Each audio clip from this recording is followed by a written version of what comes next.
For this day, we're going to discuss the first first process, or the first process in the PM book, which is in chapter 4, the project integration management.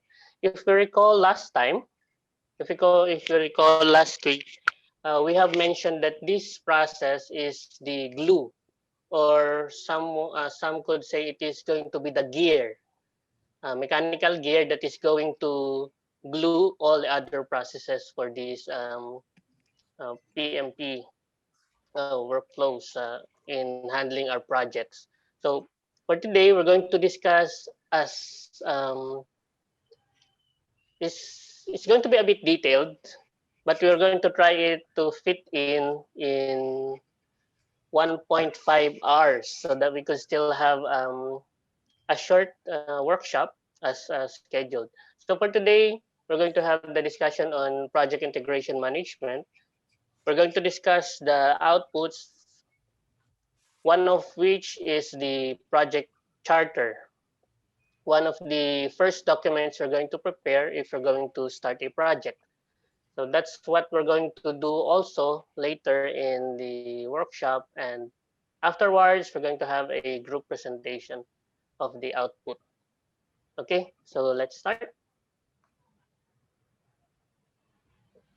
So project integration management. So we're going to discuss this. We're going to, before I will proceed with the integration management, we're going to tackle some of the management fundamentals. Actually, some of these concepts were already discussed briefly last meeting, and also in our first lecture, I think a year ago. So anyways, we're going to review some of the terms, since some of these terms is going to be relevant in our discussion of the project integration management. Also, we're going to, unlike last meeting that we have gone briefly on all the processes, this time we are zooming in. We are zooming in on the integration management. So we're also going to introduce to the participants the ITTO, or the inputs, the tools and techniques, and the outputs of certain processes that is involved in the project integration management. Again, if we could recall, as we have mentioned also last meeting, all the domain, I hope you could still remember our domains. Um, we have initiation, we have planning, then we have execution, we have monitoring and control, and closing. So we have 5 domains. All of this contains the project integration management process. So again, it is the glue, or the gear of other processes. Okay. So project management fundamentals, we'll briefly discuss this one. What are EEFs and OPAs? So EEF and OPAs, these are enterprise, environmental, or external factors. Yeah, let me close my cam so that it's not going to be distracting. Okay, some of these EEF, sorry, I need to highlight as well that we're going to discuss this one, EEF and OPA, since later on the main discussion, this will appear on almost all the processes, especially on the tools and techniques. So we'll just grasp a bit of the understanding of these terms. Okay, so some of these are laws or regulations or policies. Safety or OHSA, if example you are involved in construction projects, some of these also may include union rules. Then what are these OPA, or organizational process assets? Some of these are processes, policies, and procedures which the organizational which are considered organizational repositories, meaning these are already inculcated in the organization. So as what we have seen here, we have um, several parts of Project EEF. Some of this is originate from the outside, which is the orange one, originates from the outside the project and often outside of the enterprise. Also, we have within the organization. So these are the organizational systems, which plays a significant role in the life cycle of the project. Some as well, these are the influences from external sources, like the project management approach of our stakeholders that they are requiring us to implement. So for other organizational process assets or OPAs, some of these are created for projects and by experience. So these are the terms that we should remember for now. Later on, we will be meeting this again and again, especially as we progress in the discussion of the project integration management. Okay, again, we discussed last meeting. We have one process for initiation, one integration process. Then we have another one in planning, and we have two in execution and two in monitoring and control. So those six processes we will be discussing.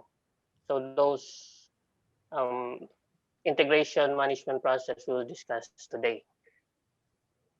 So briefly, what are projects? Again, these are temporary endeavor. We should understand that these are temporary, meaning it has a fixed start date and a target finish date or end date. So some of these are creation of unique products. So why do we have projects? So we have projects so that we could create unique product services, then may involve single person or organizational units or multiple organizational units and drives changes to the current future states, enable business value. So we are conducting projects or we have projects to have something new or to create something new. So that normally we need to take note these are unique endeavors. So we could say that no project are really alike. Knowing that, we could strategize as project managers later that we cannot completely copy all the processes that we were able to apply in our previous projects.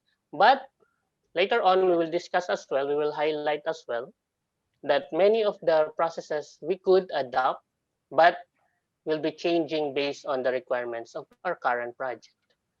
Okay, so briefly, what are the project initiation contexts?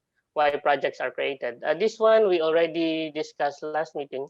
Just to briefly go over again. So some of these are regulatory, legal, social requirements. Some are stakeholder requests. Some are technological advances, and some are created to improve or fix products, processes, or services. Then, what are the typical project management? We are identifying requirements. We are addressing the needs and the concerns because we already know this one that these are the projects. So what do we do if we are managing the projects? So we are addressing the needs and the concerns of the stakeholders, and we set up and maintain, carry out communications. So another concept that we want to highlight before we proceed on our first process is this project constraints. I think we were not able to tackle this one last meeting because we focus on the process flow. But at least we have an idea on this one. What are the balancing competing project constraints? So normally we have these six constraints, which is the cost, the scope, quality, schedule, budget, resources, and the risks. So these are the normally the six pyramids that we are considering. Okay, and most of these, if you notice, these are going to be dealt with on the processes given in the PM book, or the project management book of knowledge. So we have several chapters as discussed last meeting that will be covering all this. Okay, so for this meeting again, we'll be focusing on chapter 4, which is project integration management. So everything clear so far? Okay, just to highlight that we are on the integration management. I have indicated here the symbol of a gear. So at least this symbol is going to be our our indicator that we are dealing with the integration management. Okay. So what are the integration management processes that we have? Again, it is dispersed or distributed in the 5 domains. So initiation, we have the development of project charter. Then for the planning domain, we have the development of the project management plan.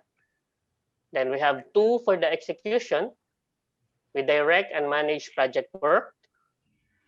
We manage project knowledge. So again, as highlighted last meeting, manage project knowledge is the new one in 6th edition. So right after the execution, we have the control, monitoring and control. So we have these 2 processes: monitor and control project work, and perform integrated change control. And lastly, the closing of the project or phase. So these are the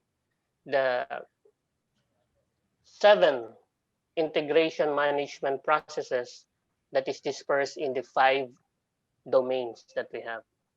Okay, so basically all of these will be tackled in today's lecture, which is hopefully we can finish. Okay, so start, develop project charter. So the ones shown in the slides are the inputs, the tools and techniques, and the outputs. So these are the ITTO, as we call it. So again, the project charter is the very first document that we're going to create in our project. So we have the inputs. So we'll just go over quickly. For the inputs, we'll be needing the business documents. Some of the business documents includes the business case and the benefits management plan. Also, we are going to have the inputs agreements. What are these agreements? This could be departmental or service level agreements, so between departments. Also, we could have our vendor contracts with our vendor. So that could be an input for our project charter. Then we have the enterprise environmental factors. So this one already introduced earlier, the EEF. Then another input is the OPA, organizational process assets. So earlier we just briefly discussed this one just to introduce to you. But to better understand these 2, the 3 and 4 inputs, which we usually have in all other processes, it's going to be discussed in detail. Should be discussed in detail. But just to emphasize that most of this EEF and the organizational process assets are the inputs to most of the processes that we have discussed, the 47 and 49 processes. Okay, just to take note on that one. So meaning all throughout the discussion or all throughout the study of these PMP concepts, we will be using this EEF and OPA as our inputs. Okay, I hope that is clear. Then, what are the tools and techniques? tools and techniques, expert judgment, data gathering, interpersonal and team skills, and meetings. So what are these expert judgment? Normally, these are the member of our project management team. May it be the PM or our engineers, our stakeholders, but most of these are related to their experiences and their specialty. So we're utilizing their expert judgment on this one. So again, we are always highlighting that when we develop our project charter, we are closely coordinating with the stakeholders as well. So we're utilizing the expert judgment as one of the tools. How about data gathering? Some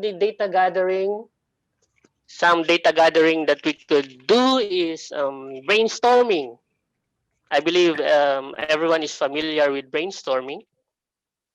It is a sharing of ideas. We sit down, we do we share our thoughts, we share our ideas on a certain topic. For this one is more on the project related to deliver the objectives of our project. So another data gathering tool that we could use are focus groups. What are these focus groups? Focus groups are limited only to few individuals, or it depends on how many individuals. Mostly these are pre-selected. So some of these are executives, some are high-ranking stakeholders. But the important thing is the inputs that they are giving us that is relevant to our project charter. So we could also gather information via interviews. So interviews as easy as sending out questionnaires and do the analysis later on. Okay. Then we have the interpersonal team skills. So these are tools as well. Some of these are conflict management, facilitation, and meeting management. And of course, for the outputs for the development of project charter, which is under integration, is number one, the project charter, and number two, the assumption log. Okay, we will be introducing later on what is project charter and a bit of assumption log as well. Okay, so I just want to highlight this one, or this tabulated info are related to all other processes. And many of these, like the ITTO, are distributed as well on all the processes, meaning all our processes have a certain inputs and certain tools and techniques in preparation for that process, and also outputs. So when we study the PMP, or when we study the PM book for the PMP exam, these are some of the things that we need to be very, very familiar with. Okay, so but for this discussion or this series, we'll just briefly introduce you to these ITTOs. Okay, just take note of that one. No need to be really detailed. Okay, development of project charter. This again, developing project charter, it is really working well with the stakeholders for the contents. Then why do we have a project charter? We have this one. Remember last time we have highlighted that a common example that we could compare this one is our birth certificate. Simply because this document shall authorize the project's existence and also authorizes the project manager. Why do we need to authorize a project manager? We are authorizing the project manager to act on behalf of the sponsor and the stakeholders. Okay. Also, the um, project charter authorizes external to the project, meaning the project sponsor that signs the charter, which is not always the project manager. So we need to have that one in our project charter. We need to identify the sponsors, we call it. So these sponsors or external signatories should have high enough authority to use the project resources. Also, the project charter identification of sponsors should these sponsors should have appropriate power. So same thing for the project charter. We are identifying what is the authority of the PM and what is or what are the authority or the power of the sponsors. In short, any project, the main signatory or the main authority or power is the sponsor. So whether to approve or to deny the continuation of our project. Okay. Also, we should have considered the steering committee, portfolio steering committee if available in our company, or we could create that one in the project. Most of these are directors. Most of these are executives, higher ranked management in a company or organization. But this one again is dependent on organization type. Okay, another thing to highlight for our project charter development. Some projects they require only one. I think most of projects only have one project charter, which is usually at the start. But some projects could have multiple as well. Example of these projects are the phase by phase projects. So, for example, phase one is awarded to one subcontractor, then most probably they will be requiring um, a project charter for each phase. Okay, so that's one case of having multiple points in project charter preparation. Next, another thing to consider, because we have mentioned earlier, a business case for a project charter is one of the inputs. So what are these? Why do we need to have a business case or to consider business case as inputs in our project charter development? So we need to identify through this business case, we could identify why, um, what is the market demand or value of our project. Also, we could identify what is the need of the organization, what is the customer requests, also what are the technical advancement that is needed, and the legal requirements, ecological impacts, and social needs. So most of the time we do business cases on this, and we could utilize the results of the business cases in the preparation of our project charter. Okay, so again, I want to highlight that apologies, most of the slides we're going to have today are text. So I think you better prepare your coffee. I hope everyone is still awake until the end of our session. So most of these are just text. I just explain it to you verbally, because we're just going to go over the 7 processes that is involving the project integration. Okay. Next, the EEF. So what are the EEF in the development of the project charter? Again, EEF, or the enterprise environmental factors, we have highlighted this one as one of the tools and techniques, right? We have highlighted this one as one of the, one of the inputs that we need to prepare a project charter. So for this one, We could use the government or the industry standard. Also, the legal and regulatory requirements, meaning what are the laws that would be affecting this project? Are there any new laws? So we need to adjust as well. Then another EEF is are the market condition. If we could identify who are the competitions and what are the opportunities or the market opportunities for this project, then it is well and good if we could include that one in our project charter. Another one are organizational culture and political climate. So does it depend several persons to be the authority in handling the project, as we have highlighted the sponsors, or only one? So that's one example of cultural or political climate.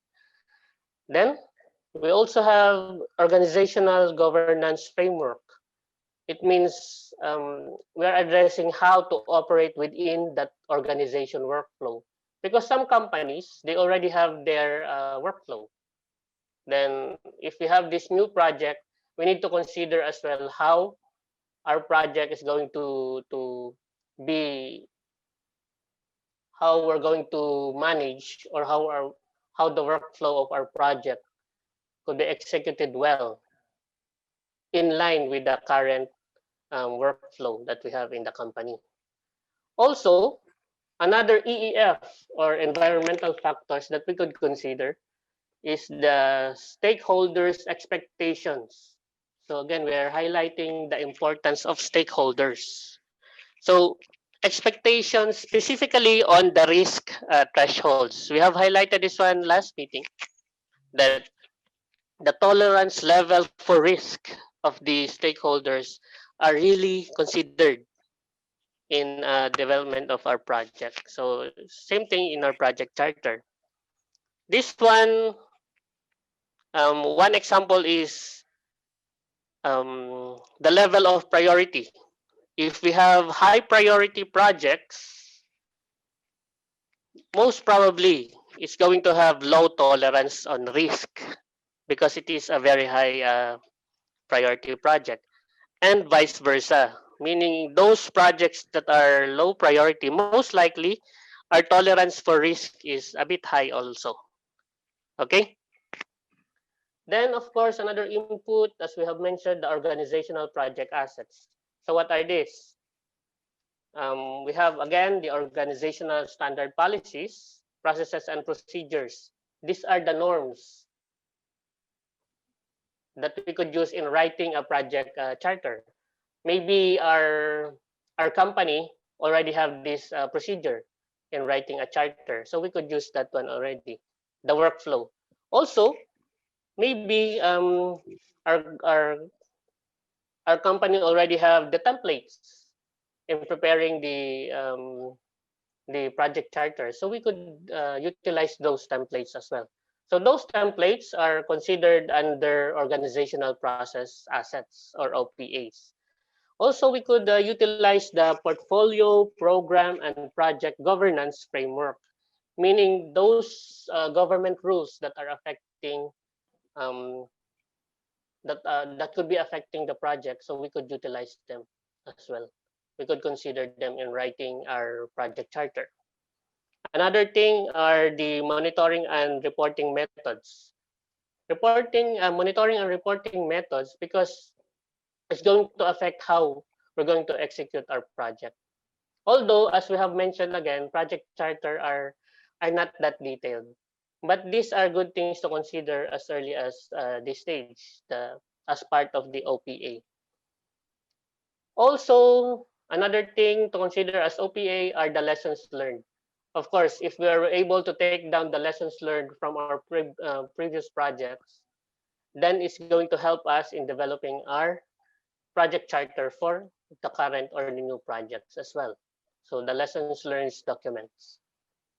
Okay, so this could be the content, or most likely these are the inputs in the preparation of our project charter. Okay, so tools and techniques. What are the tools and techniques? We have mentioned already, but again, we'll just again discuss in detail. Expert judgment, these are organizational strategies and benefits management, technical knowledge, estimating risk identification. So some of these could be the source of expert judgment could be consultants or internal organization resources, including, of course, the, as we have highlighted earlier, our engineers, our technicians, our staffs. So since they are doing the actual work, they could really share based on their experience, so they could share expert judgments. Also, of course, the stakeholders and some of the industry groups. So those are considered expert judgment. Another thing that could share expert judgment as part of our tools and techniques in the project charter preparation.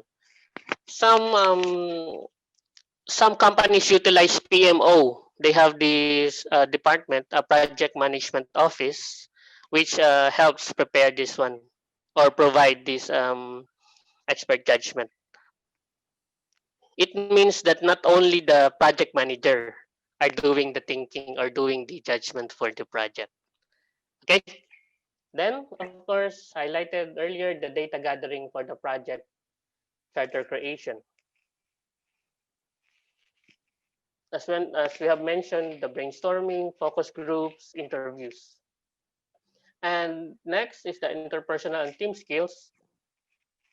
Why do we need to have this one as tools and techniques in the preparation? Simply because we're going to face a lot of conflict management in the course of our project. So I think this is only generalized. I mean, most of our processes will be including the interpersonal and team skills if we are the project managers involved in these processes. So we are required to have these interpersonal skills. But for the conflict management, is going to be discussed in details in chapter 9, which is related to human resources.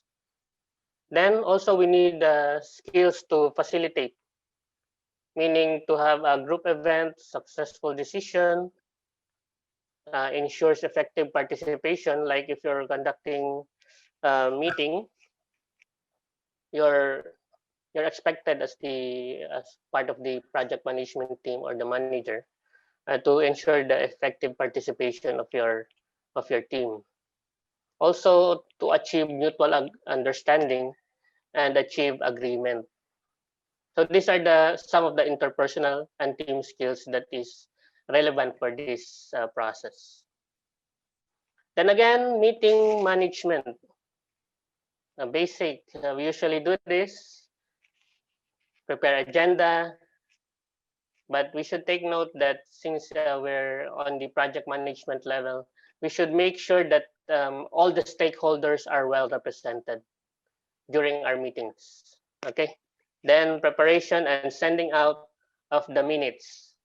So once we have successfully conducted or facilitated a meeting with our stakeholders, it is required also to have send out the minutes and some of the follow-up action items. Okay, so those are the tools and techniques. We have discussed that one a bit detailed because same thing or some of these are also applicable to the next process. Then what are the output? The project charter and the we have project charter and the assumption log. So what goes in a project charter? So we're going to prepare this one. This one a bit detailed because this is going to be part of our workshop later. So just take note. So we need to have the project purpose. Also, we need to have the measurable project objectives. the high-level requirements, and the overall project risk, and summary milestone schedule, the pre-approved financial resources if available. So if you are preparing, again, some project charter are only 1 page, 2 pages, but we need to encapsulate this information on that document. Project purpose, the objectives, level requirements, the risk, the milestone, financial resources, the key stakeholders we need to identify, or the sponsors, what are the approval requirements, the exit criteria, close or cancel. So exit criteria is whether the project is approved or not. So it's just a tick box. But again, we're going to have a sample later. So we don't have to have this in detail too much, okay? And definitely project charter should have the assigned project manager and the sponsors. Okay, so any questions so far on the project charter development? So to close this process, to wrap up this process, project charter is, again, it is a document that authorizes the project to exist in the organization. And it also authorizes the PM to act in behalf of the project sponsors. That's why this list should be more or less included in our project charter document, which you're going to prepare later. So it's going to be a scenario type, then you're just going to prepare a project charter based on a template that is going to be provided. Okay. Next, so we have the project integration management for initiation domain. After initiation, we have the planning domain. Same thing. Okay, sorry. Another output for development of project charter, we have the assumption log. So I just provided here some descriptions. These are the document containing the records of assumptions and constraints. What are assumptions? Usually, project assumptions include the team member availability, our team member performance, what are the skills to do the project work, the vendor delivery, vendor performance, accuracy of the schedule. So these are just assumptions during the earlier part of our project. So some projects, they do prepare assumption logs. But together with the assumption log, we also have the constraints. So what are example of project constraints that we could include in this log or this record? Example of the constraints are the policies and the procedures. We cannot do all that we wanted because we are obliged to follow the policies and the procedures.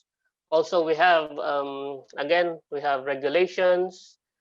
Also, some of the projects are constrained based on the budget and the schedule, which are most of the time predetermined, meaning it is already set before we prepare or we start with our project preparation, initiation, and planning. So we also constrained with the resource utilization, maybe limited resources only. And also, we are also constrained with several requirements. So those are just example of constraints. There are a lot of project constraints, but we just want to emphasize that some projects, they do have assumption logs during initiation. So aside from charter, project charter, we also have assumption logs to guide us in the later processes of our project. Okay, we'll move forward. We're going to discuss project integration management for the planning domain. So if you still remember last week, we have the development of the project management plan. So for the project management plan, these are managed and updated throughout the project. This document includes how the project is executed, monitored, and controlled, and also how the project is closed. So these are the guides that we're going to have Remember last time we have we call this the game rules of the game, if we compare the project as a game or a sport. Okay, another thing, project management plan are um, should be baseline, meaning it should be uh, stated clearly. So it should be fixed more or less. We have a baseline, meaning we have certain limit. If this is lower, this is upper, to make our decision clearer as well. So that one we have highlighted last meeting also. So that is very important characteristic of project management plan. Then after baselining, change control is required to update the plan.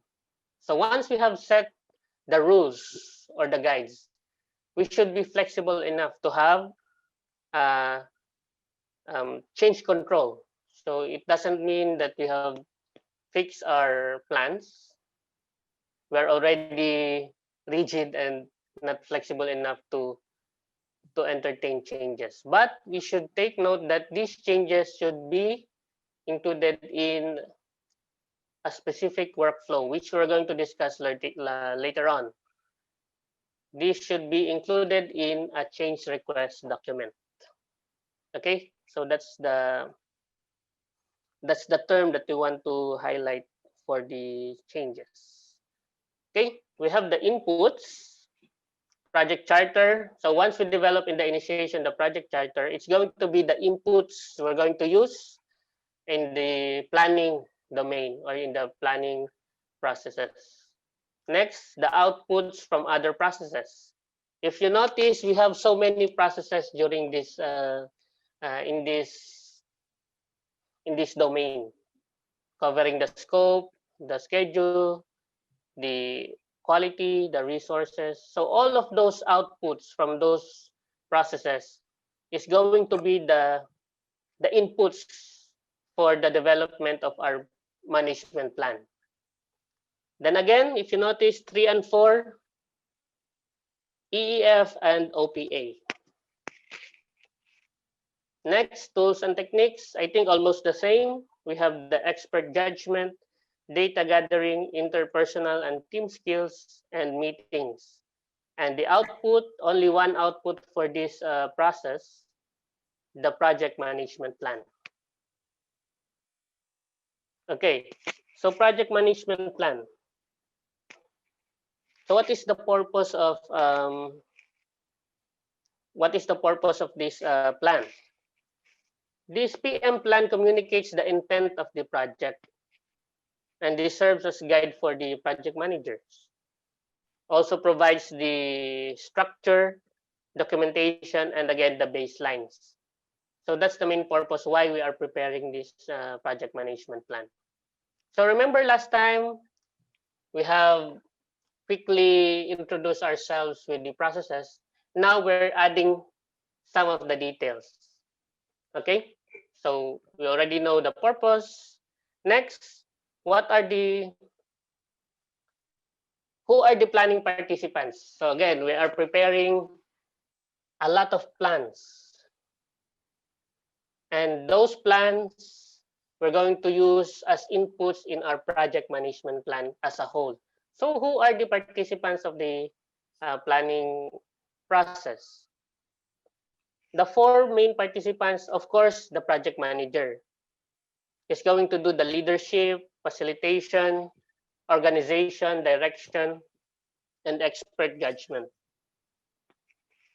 Then, of course, those who are another set of contributors are the project team members. They are providing their knowledge of the project workflow. Also, some of the members are going to provide inputs on the time estimates, the schedules. Some would be contributing on the risk assessment. Of course, the expert judgment, which we are always highlighting as early as on the previous process. Next, another planning participant are the customers. Why do we think they are participants, because customers provides the objectives, the quality requirements, the influence on budget and schedule.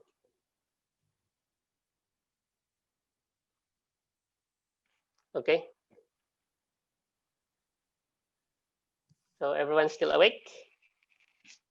Sir. Okay. Paki-remind lang sir kung break time na. Okay, so I think we have spent only less than 1 hour, but we still have a lot of slides to go. So I hope you're still awake. So again, the organizational process assets, or the OPA. This one we already set. We already mentioned earlier. Almost the same, those OPAs. Next, expert judgment. So part of the tools and techniques. Expert judgment. If you're going to study the PMP or the PM book for PMP, we need to study the skills that a project manager is going to apply in this domain or in this specific process.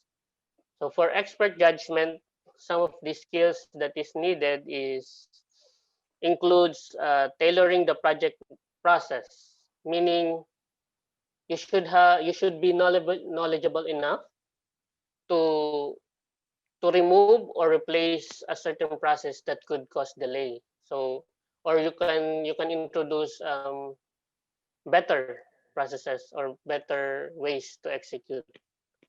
That is one way of tailoring the processes. But that is mainly because you are experienced enough or knowledgeable enough. Next is the development of additional components of the project management plan. So the PM plan is not final. It is again a document that you could revise throughout the project. So it is a flexible document.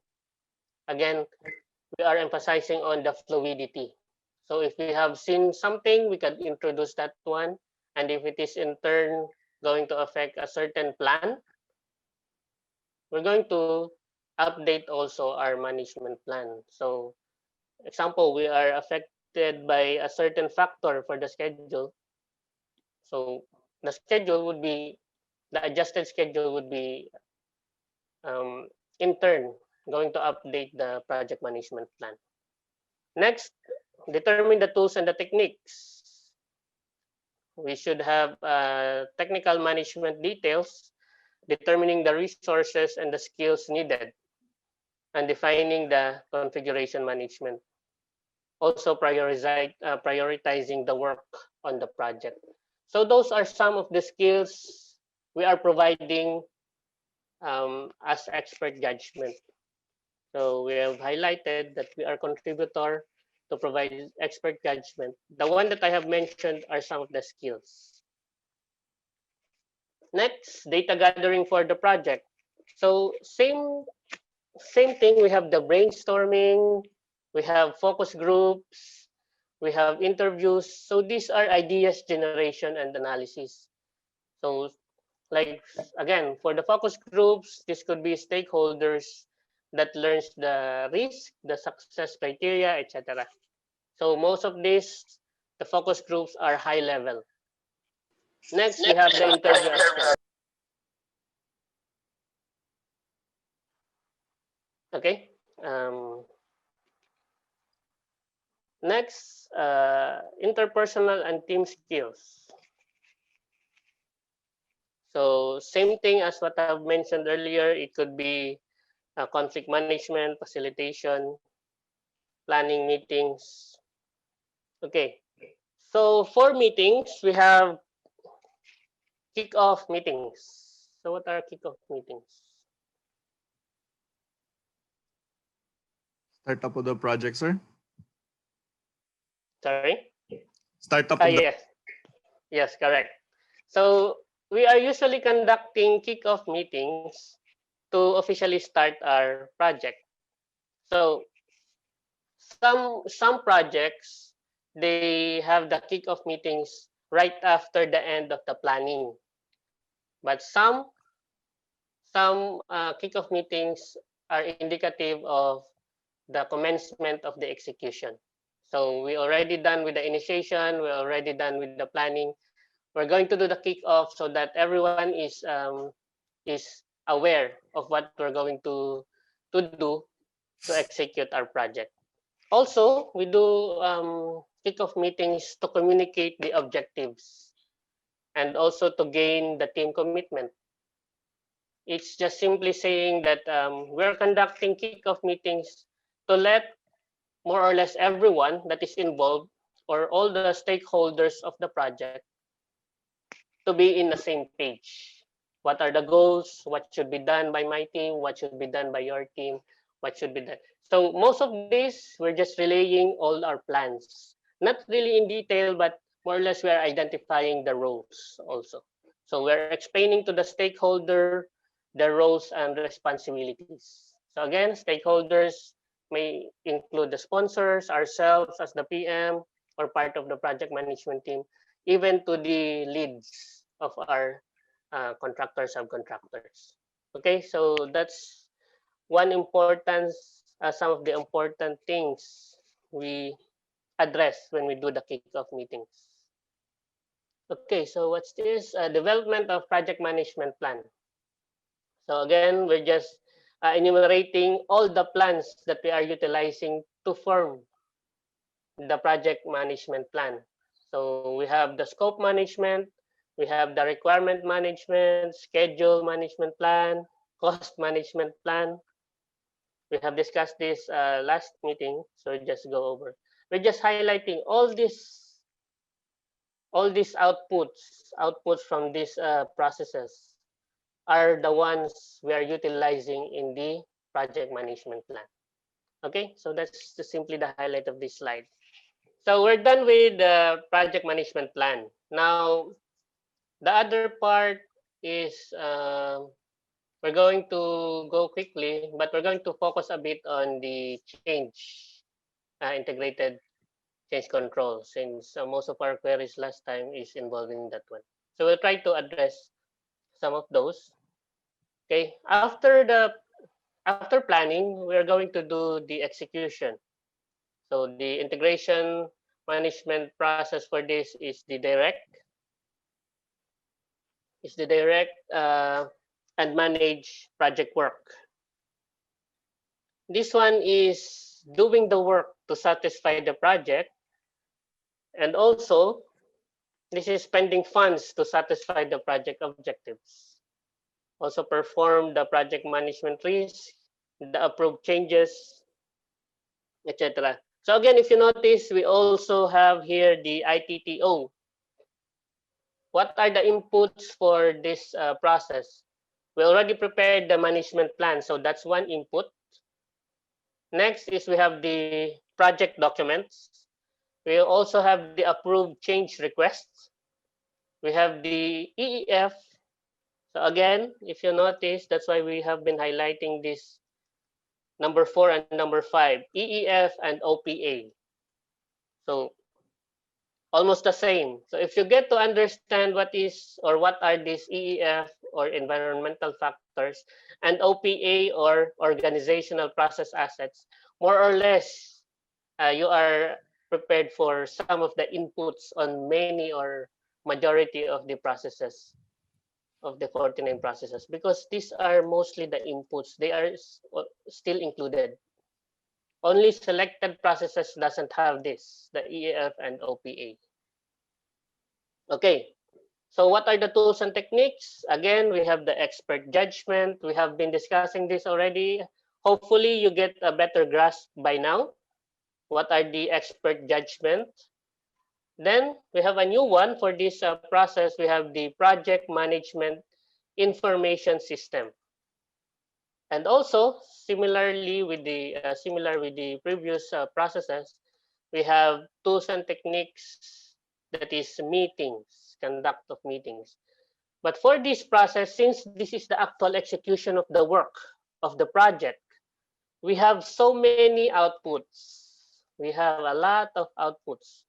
So some of this includes deliverables, the work performance data, issue log, change requests, project management plan updates, the project document updates, and the organizational process assets updates. So the OPA updates. So for the so for the document updates, uh, start with the inputs. So we have the project management plan and any of these components. So we also have the project documents. What are these project documents in the inputs? These are considered, this may include change logs, the lessons learned register, the milestone list. So we're discussing the documents, okay?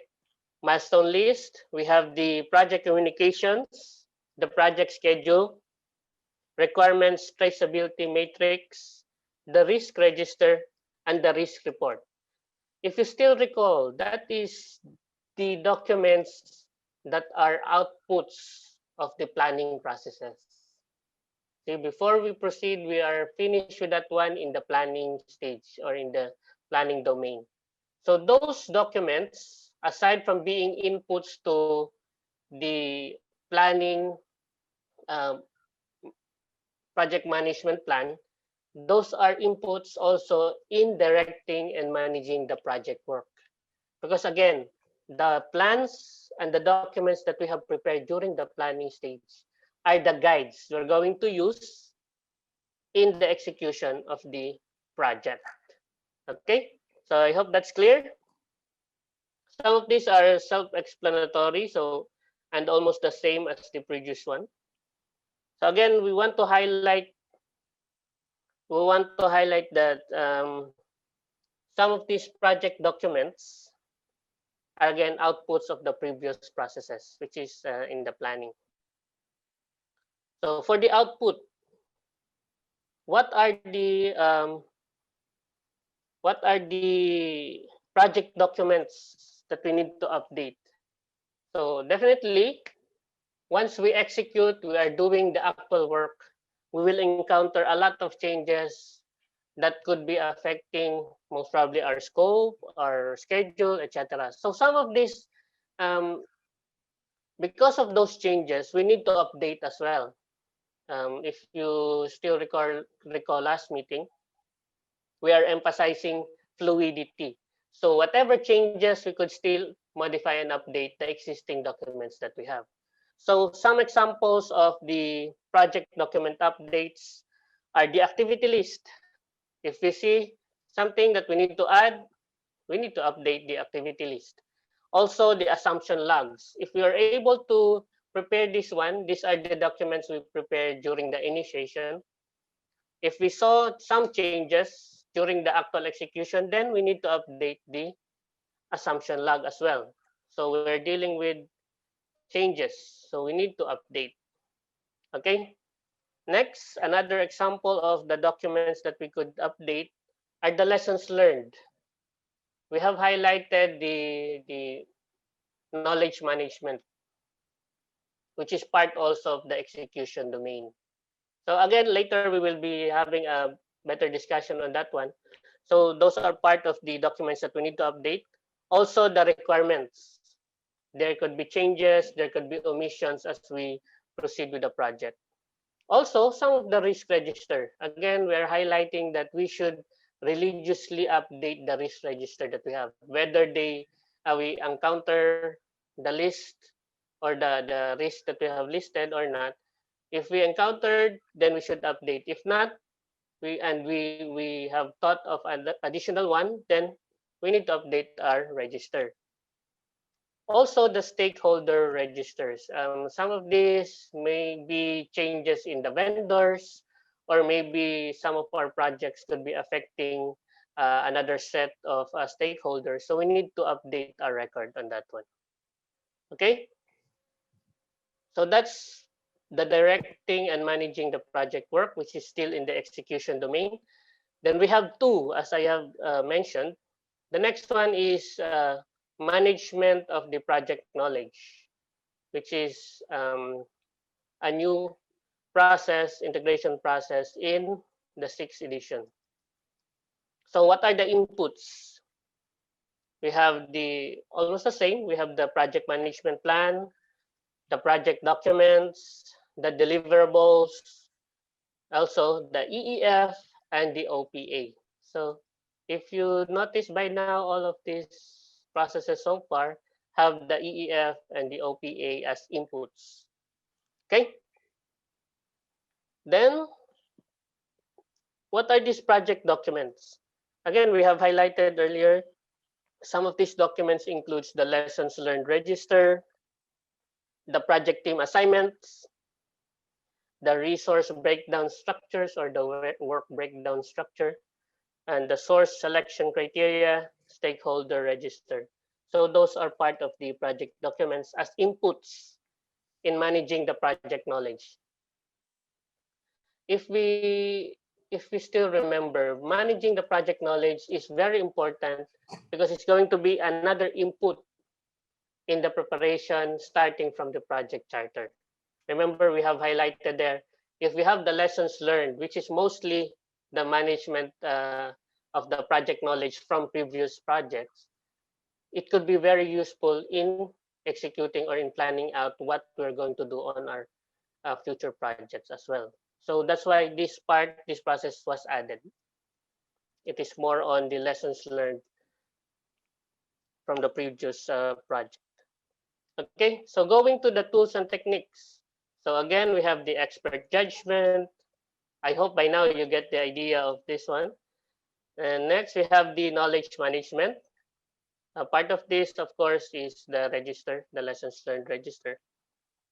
Then we have the information management, interpersonal and team skills. I think we're going to have a bit of discussion of this one in the next slides. So for the outputs, we have three. So in the management of the project knowledge, we have three. Number one, yes, the lessons learned register. Number two, we have the project management plan updates. So whatever items that we learned that is very useful, that we have gathered during the execution of our project, we're going to update that one in our management plan or in our PM plan. So we're going to update. So that's one output of this process. Next, the OPA updates.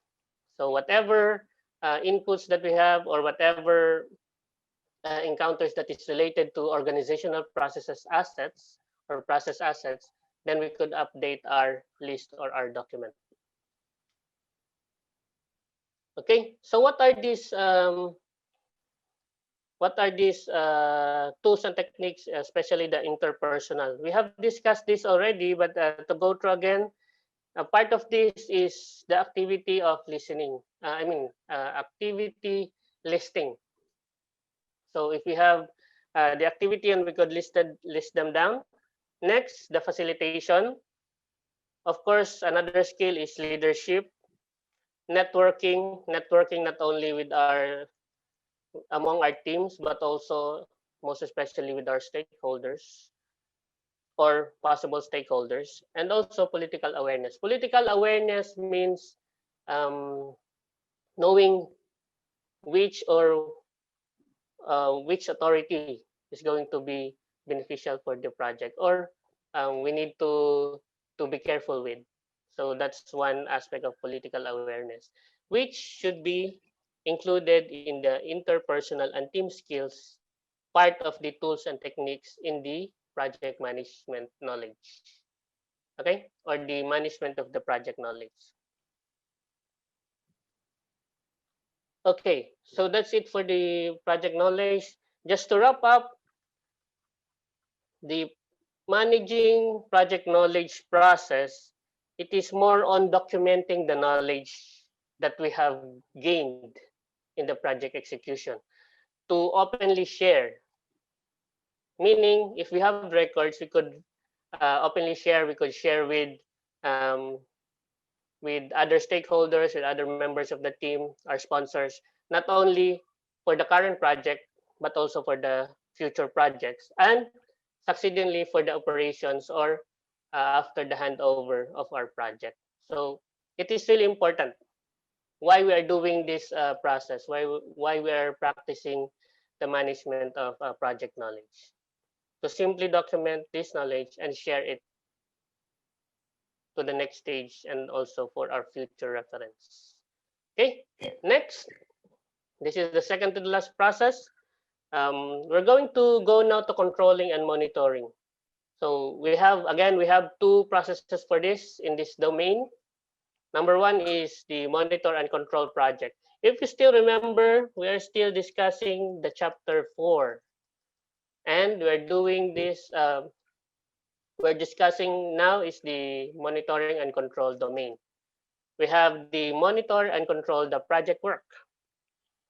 Monitoring and controlling are iterative activities. Okay, majority of the participants are related to IT, iteration, more on iterative. So it is continuous. And this happens throughout the entire project. So this process, the monitoring and controlling, happens throughout the project. And this indicates more project management control because execution is more, the work done is more on the execution party, not project management. But for this one, this is more on the project manager control. This is to simply put, monitoring and control process is making sure that what is happening in the execution stage should be the one happening based on the project plan.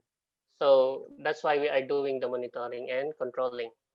Okay, what are the ITTO? Hopefully you're already familiar. ITTO, inputs, tools and techniques, and outputs. So for the inputs, we need the project management plan, the project documents, the work performance information, and we have agreements because we're doing the monitoring and control. We have the, again, 5 and 6, the EEF and OPA. So what are these project documents? Project documents includes assumption log. Also, we have the basis of estimates, the cost forecast. Okay, because we are doing the execution, we're doing the monitoring for the execution. So we need forecast. What could be the difference? What could be the variation in the cost as per plan? Also, we need for these documents the issue logs. Of course, we are really expecting to encounter a lot of issues in our project. So we need for this process the issue logs. Also the lessons learned register. Then the milestone list, the quality reports, the risk register, risk report, and the schedule forecast. So during the monitoring and control, if you're aware or if you notice some of the projects, especially the project management team, they do have very changing forecasts. So sometimes, specifically, for example, in our project, we have monthly forecast originally. But when we encounter a lot of delays, especially caused by the COVID pandemic, our sponsor or our client is requiring the team to submit a weekly forecast. So what could be the changes in our budget and the changes in our schedule? So they are requiring us the forecast, especially those that are really affected, like lead time affected, like the ordering of the equipments. So they are really asking us to provide schedule and cost forecasts. So those documents are included here in the project document as inputs. Okay. Then for the tools and techniques, expert judgment, we don't have to discuss further. I think we already discussed on the previous processes.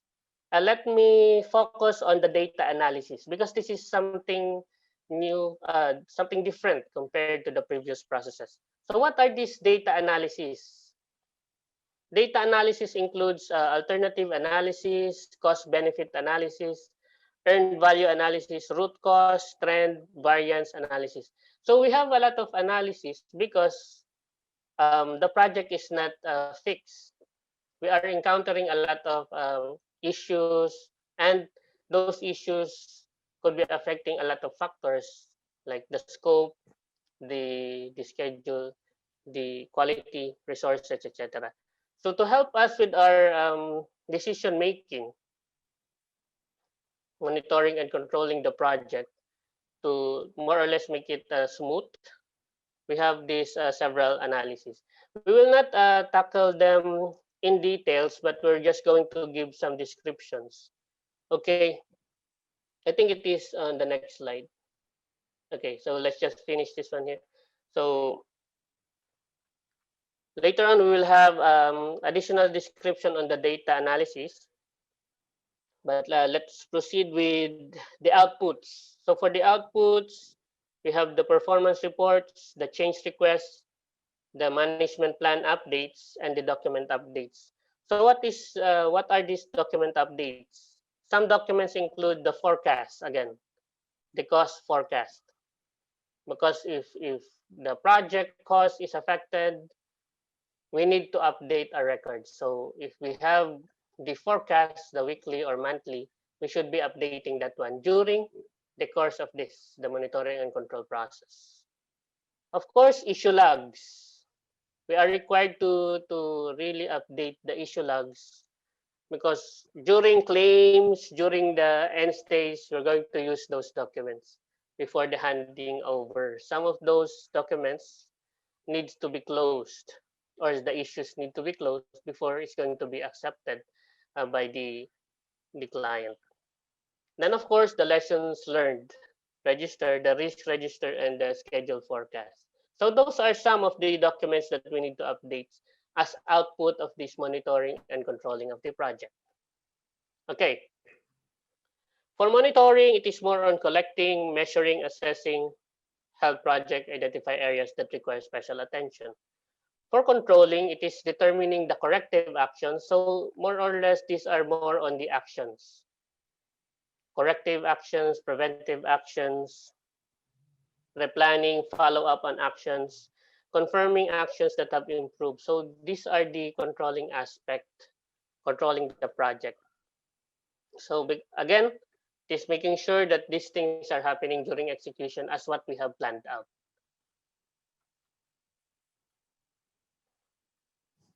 Next, some examples of the analysis part of the tools and techniques. So root cause analysis focuses on identifying the main reasons of a problem. The cost benefit analysis determines the best corrective action in terms of cost in case of a project deviation. Alternative analysis select corrective and preventive actions. So more of these are controlling, right, as we have mentioned, to implement when the deviation occurs. Then we also have earned value analysis. So again, we're not going to tackle them in detail, but if you wanted, I could give you some examples or templates for this one. We have a lot of resources for this analysis that we could use. So let's leave that to the next series if we are going to discuss those analysis in details. We're just highlighting that during the monitoring and controlling of the project, to make it more effective or to make our judgment and our decision making as the project management more effective and efficient, we have a lot of options. We have a lot of analysis that we could conduct. Okay. Then root cause analysis, these are determination of the activities, the people, and the processes or other factors that contributes to the quality. So ang root cause analysis are related to quality.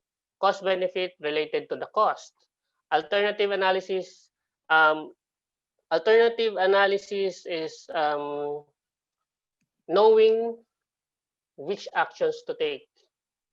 Should we take the preventive action or the corrective actions to fix a certain problem? So technically, we're just identifying what is the problem, and we're trying to to provide a solution, whether it is more on corrective or preventive. So these are more on the processes. Okay. Then lastly, okay, again, this is still in the monitoring and control. So this is the second integration process in the monitoring and control domain. We have the perform integrated change control. I think we're going to cover this for more than 10 minutes. I hope you're still okay. We're going to have our activity later at 11. Okay. For performing integrated change control, or the ICC, we have the following inputs. I hope by now you're familiar more or less with, if not all, but most or the majority of the inputs. So these are the same with the other processes. Number one, the project management plan. That's an input to this process. So if you understand what is the content of the PM plan, and you understand that these are important to this process as well as inputs. Then the project documents, same thing. The one that we have enumerated in the previous process is the same thing here. These are the project documents. Then we have the work performance reports. I think this one is added. The work performance report. So for this case, the previous process is more on monitoring and control of the project. The second one is more on the change control.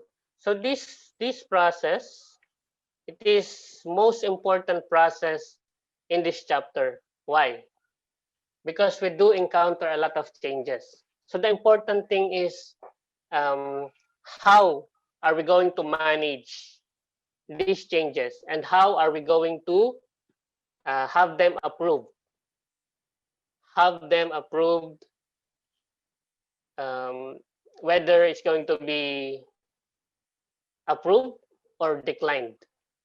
So those changes are the highlight of this process. Introduction of those changes and how we're going to manage them.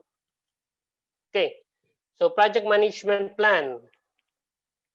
What are the inputs that we need for the project management plan? We have the change management plan, the configuration management plan, we have the scope baseline, we have the schedule baseline, and the cost baseline.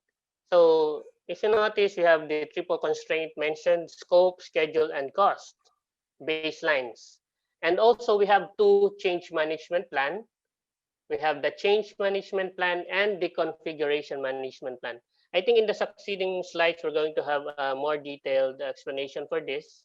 Not really detailed, but adding additional information. Okay, that is for the project management plan. How about the project documents? The project documents that we need for this process are the basis of estimates. Why? Because the estimates will definitely change if we are encountering or a certain change is introduced during the course of our project. So we have those estimates. We need to have something to compare it with.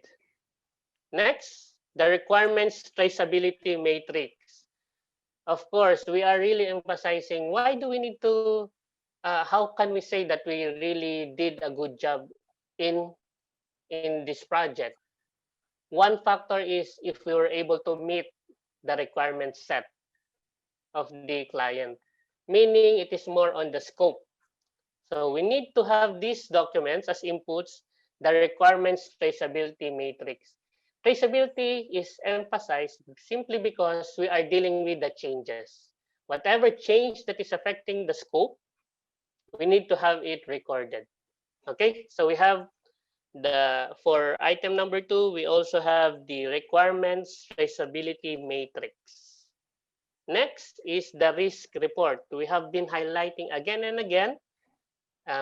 Risk are changes, risk are factors that are affecting our project. So many changes are considered risk. So we need to have the risk report or the risk register as part of the inputs in this process. Okay. Then we have data analysis. Okay, that is part of the tools and techniques. Okay, we don't need to discuss further. The EEF and the OPA is the same actually with the other processes. So let's proceed with the tools and techniques. So the tools and techniques for this process, we have 5. Again, we are discussing this based on PM book information. So from that, we have 5 tools and techniques. Number 1, expert judgment. By now, we should know this already.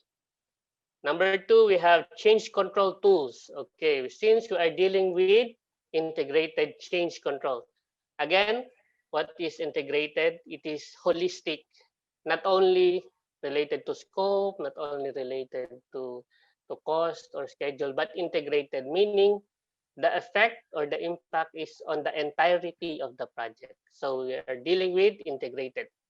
So we need, as part of the tools and techniques, the change control tools. What are the change control tools? I can provide you with details. Next, we have data analysis. Data analysis, we normally have 2 for this process. We have the alternative analysis, meaning you have something to compare with. We are preparing an option. We have an alternative. So this analysis, we have a comparison to provide alternatives. Next, another data analysis is the cost benefits analysis. Cost benefit. It is related to the impact on the cost, but sometimes we need to study some, of course, a lot of changes that may occur in our project would be affecting the cost. But the question is, would it be beneficial? Although we are going to incur this amount of cost to execute the changes or to entertain that changes, but is it more beneficial, or are we going to lose more on the losing end? So that's why we're conducting the cost benefits analysis. Again, we're not going to discuss this one in detail, but I could be providing, if you need, I could be providing the template on this one. And this analysis, because there's a lot, maybe we'll just schedule a separate discussion on those so that we will have an idea on the actual execution. So now we're just emphasizing that we have this analysis as part of the tools and techniques of this ICC process. Next, decision making. What could be the effect of decision making? This may include votation or voting, or autocratic decision making. Voting, usually majority. If majority votes for approve, then it will be approved. If majority declined or rejected, voted rejected, then it's going to be rejected. But for the autocratic, it is more on only a few or a single person is going to decide. So those are autocratic. Autocratic decision making, meaning those are with a certain authority is going to be the one deciding based on their perception, based on whatever analysis they're conducting. They will be the one saying, okay, approve, or okay, decline. Next, we have also multi-criteria analysis for the decision making. So that's why we have a lot of analysis that could be very helpful in our decision making. So those are part of the tools and techniques for this process. Then for the outputs, we have, okay, sorry, we have indicated here 3. Number 1, output is the approved change request. Approved. It's not only change request, but the approved one. Number 2, project management plan updates. Of course, if we have changes, we need to update the PM plan. Third, the project documents updates. So whatever documents that we have that could be affected by the changes during this stage, then we need to update them. And last output, it should be mentioned here, is the change log. So it's almost the same with assumption log, but this time it is related to the changes. So whatever we have here in the change request, especially the approved one, we should be indicated, we should have it recorded or documented in our change logs. Sometimes it is better also to have the change requests that are even declined. We should have it recorded as well. Then we could use that one as part of our reference in our next project. Okay, so this should be number 4. We need to highlight, we should have a change log as well. Okay, integrated change control. This happens throughout the project. It is the responsibility of the project manager. That's why he or she is already defined in the charter. He's going to be the authority to represent the sponsor. And for the change request or the change control, it's going to be his responsibility. Okay, then happens after a baseline is established. Baseline, we're always highlighting this. Because without this, we won't have any reference, whether we are beyond or below, whether it is budget or schedule. So we need it baseline. Also, for the ICC, examines the effect of the changes of the entire project. This is highlighted, sorry, highlighted entire project because again, it is integrated, meaning not only one factor, not only the scope, the cost, but the entirety. Okay, then verbal changes could happen, but should be documented. This one we have highlighted because sometimes, especially top management could be requesting something. Maybe the CEO would like to change something.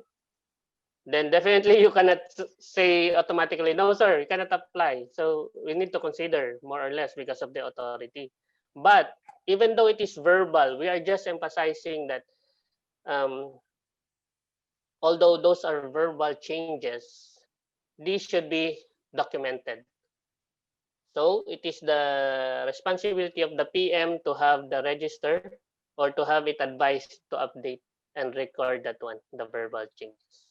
Okay. Next, I think we're almost done. We're almost done with, this is the last. The change request, we should have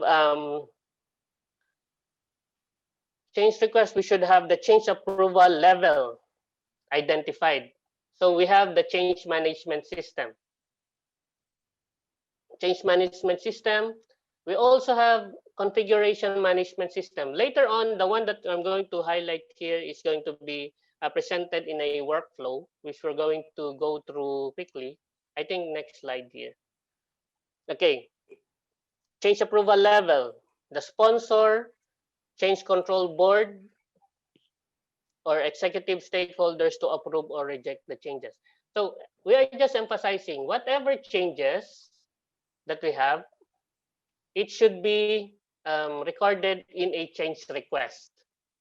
Okay, then these change requests are categorized or to be whether it is downloaded or uploaded in a system. So we have categorized those into 2. Is it change management system or is it configuration management system?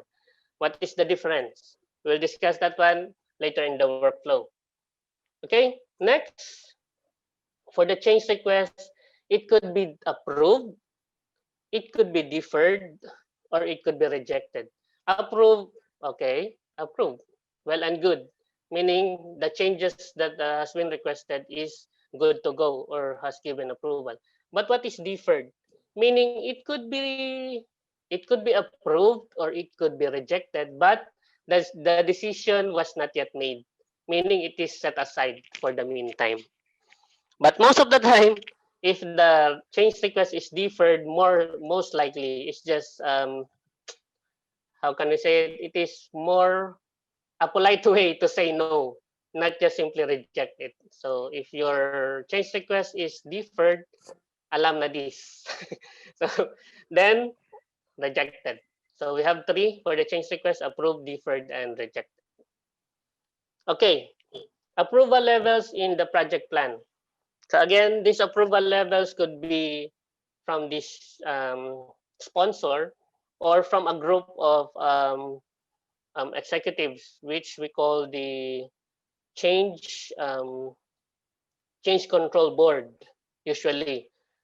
For our case, our project is a JTC project. Some of the change control board are executives from not only from JTC but also some of the directors in the JV, in the joint venture. So those are part of the change control board. I think almost all projects have this one, but not necessarily called as the change control board. They are just emphasizing that there's a certain group of top level authority to give the change request a yes or a no. So that's what's being emphasized here. Okay. Okay, the outputs. So we have the process, the corrective preventive actions, defect repair, updates to formally controlled documents. So these are the outputs that affected by the change request, just highlighted here.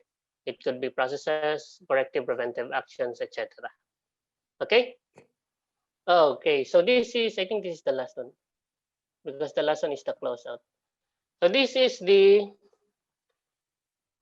integrated change control workflow.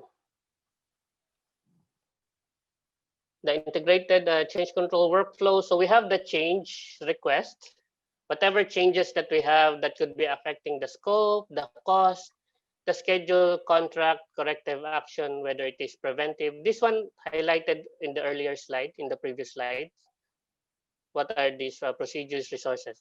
Okay, so whatever changes that we have, it should be recorded in a change request. Then it's going to go through our system.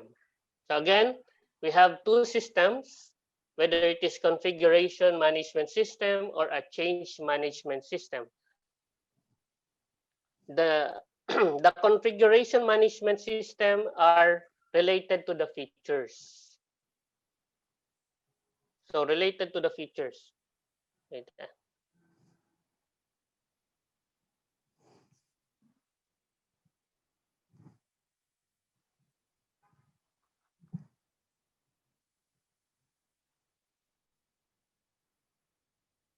Okay, sorry. Okay, so this one related to the features and the scope. Then the change management system, these are covering all the changes, whether it is related to configuration management or not. All of these are uploaded in the change management system. Then it will go through, if possible, see highlighted here, if possible, it will go through a change control board to do the decision, whether it's going to be approved, declined, or deferred. Then if it is going to be approved, it's going to be, our PM plan should be updated, and other project documents should be updated as well, and change log should be updated. So that one, if we have the change control board. If not, it's going to go to another process, which is the integrated change control process here. If we don't have the change control board, it's going to have the ICC, which is most likely controlled by the PM and his staff, his or her staff. So this integrated change control, we're going to do several analyses as highlighted. Is it going to have impact on the scope, the schedule, the cost, quality, resources, communications, risk, communications, procurement, and stakeholders? So if those changes are affecting this, then we could, actually the arrow is here. So it's going to be still, once it undergone the ICC, it could still be approved, declined, or deferred, the change request. Then once it is approved, again, it's going to we are required to update our PM plan. We are required to update the affected project documents and also update our change log. So this is one example of a workflow of the integrated change control. Okay, I hope this is clear. So we want to highlight some of the managing project change. So what are the management of the project changes? Document change, it is highlighted here. That's why we're emphasizing this. We need to update, we need to update, we need to update, because it is more on document change um, request updates. Then we are highlighting as well that it should be, the changes should be always in a change request. Then if it is approved or declined or rejected, it should be recorded also, even if declined. That's what we are saying in this change log. Approve or not, it should be recorded. Then we also have some of the terms like scope creep. Scope creep, this one is, for example, we have tiny changes that could bypass the change control system. For example, we're doing some we're doing some application, then somebody in our team requested, okay, can we add this button here or these additional features? Then definitely, since we're doing that already, of course, yeah, no problem. But if it is in ideal project management, it is considered a project poison or something, because simply because it is out of scope. We are doing something that is out of scope, and for example, we are we are being paid to do a certain application, and we're doing something that is not related to that one, and we're doing it. We are charging to the project, so it is considered out of scope tasks. So it is considered a project poison, as they say. Next, we also have this term as gold plating. What is gold plating? Normally, normally, when we're at the end of our project, sometimes we have excess budgets. We have excess budget, so we have a tendency to have this. We do additional features that is not already covered, just to simply spend the remaining funds. So that is gold plating. Just sharing to you some of the terms related to this one, to change control. Also, we have track changes, which are defect repair validation. Okay. So I think that's it for the integrated change control. Again, I want to highlight before I proceed with the last process. Okay. I think this will take less than 2 minutes. Configurations management system. These are related to the changes to features and functions, related to features and functions. Then change management system is more on how these changes are treated. Okay, so technically that integrated change control, this one, is the process of examining the changes, whether we approve or not, without the change control board. So we need to undergo this process. But the examination again is, or the study of the changes is more on what is the effect of these changes to the entirety of the project. So just highlighting that one before we proceed to the last. Okay, so this is the last process, very straightforward. Closing of the project. Closing of the project or the phase. Okay, I think less than 4 minutes we can discuss this. All the inputs to close the project. We also have an integration management process. This is the closeout. We need inputs, the project charter, the management plan, the project documents, the accepted deliverables, the business documents. Remember, we have highlighted earlier the business cases, the agreements or the agreements between vendors or interdepartment agreements. We need those during the closeout. Then the procurement documentation, that's why everything should be documented. Then the organizational process assets. So we don't need the EEF anymore, the environmental factors during the closeout, because those are mostly rules or law for the execution. So if we're going to close out, we don't need to comply on that one. I mean, most of our documents won't be reflecting those.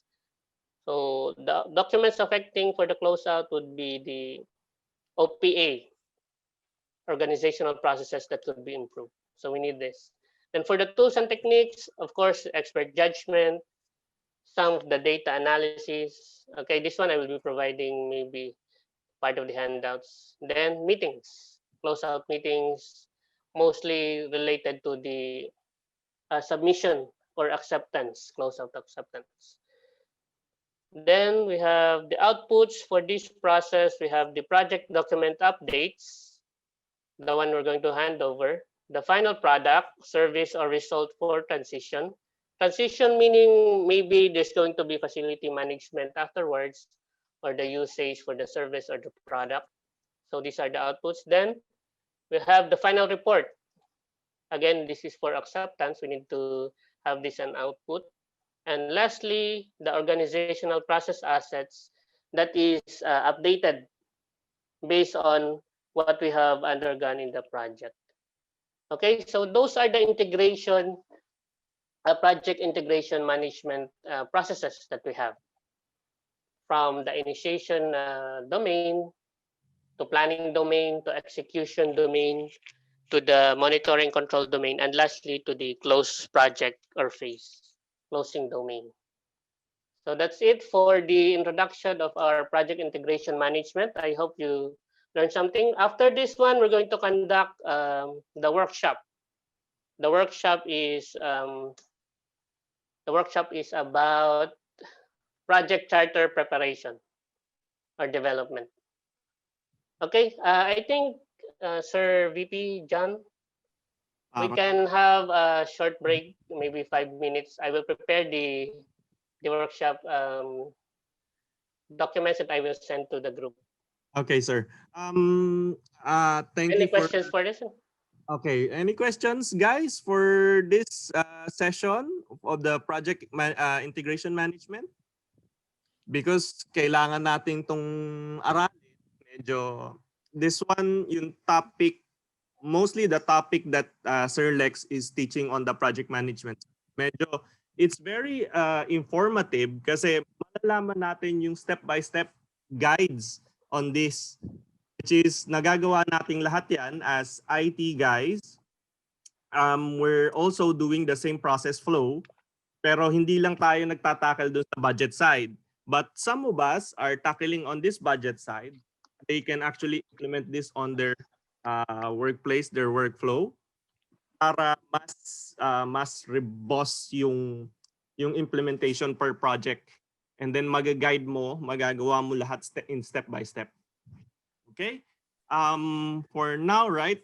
Sir Lex, do we need the breakout sessions for this? Yes, sir. By group na tayo sa next na segment. I think it is planned for 1 hour workshop para may enough time kasi you need to read also the content, then just form your project charter using a template. So I will be sending out a template. Then the group will be preparing the charter based on the info I'm going to send as well. Then they need to prepare a slide. I think it is a two-page slide. I mean, the charter is 2-page most likely. Then the slides dependent lang sa pag-present nila. Then discuss later. So I think 1 hour. Or group? I think until 12. Okay. Until 12 ang preparation. Then they could have some minutes, a few minutes to present.